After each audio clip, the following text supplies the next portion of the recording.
రాష్ట్రంలో ఏందయ్యా బాగా అమలవుతుందంటే సూపర్ 6 హామీలు కన్నా సూపర్గా అమలవుతున్న పథకం మద్యం పథకం అమలవుతుంది. రాష్ట్రంలో ప్రజలు తాగుబోతులు చేస్తున్నారు. ప్రజలు తాగి గంజాయి మత్తులో తూగి యువకులు ఏం చేస్తున్నారో, కొంతమంది ఏం జరుగుతుందో రాత్రిపూట ఈ రాష్ట్రంలో ఏం అరాచక పాలన సాగుతుందో ప్రతి ఒక్కరు గమనిస్తూనే ఉన్నారు. గంజాయి సాగు జగన్మోహన్ రెడ్డి మొదలు పెట్టాడు అని చెప్పి ప్రచారం ఉంది. ఎలక్షన్ ముందు కూడా జగన్మోహన్ రెడ్డి నువ్వు వచ్చి ఏం చేస్తున్నావు, గంజాయి సాగును ప్రోత్సహిస్తున్నావు గట్ట అని చెప్పి మాట్లాడారు కూటమి నాయకులు.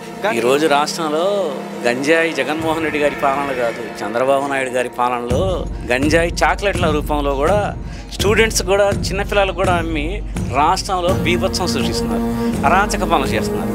మద్యం ఏరులైపోతుంది. ఎక్కడ చూసినా బెల్ట్ షాపులు. చంద్రబాబు నాయుడు గారు అంటారు బెల్ట్ షాపులు తీస్తే బెల్ట్ తీస్తా అంటాడు. దాని అర్థం ఏంటంటే బెల్ట్ షాపులు విచ్చలవిడిగా రాష్ట్రంలో పెట్టుకుని ఎక్కడైనా అమ్ముకోండి, మీ ఇష్టం. ఏ ఆడపడుచులు ఎవరు ఏమైపోయినా పర్వాలేదు, ఇళ్ల మధ్యలో కూడా మద్యకం అమ్మకాలు చేయండి, మా టార్గెట్ పూర్తి చేయండి, మా కంపెనీలకు రావాల్సిన ఆదాయాన్ని సమకూర్చి పెట్టండి, మాకు వచ్చే కమిషన్లు సమకూర్చి పెట్టండి అన్న చందాన ఉంది చంద్రబాబు నాయుడు గారి పాలన.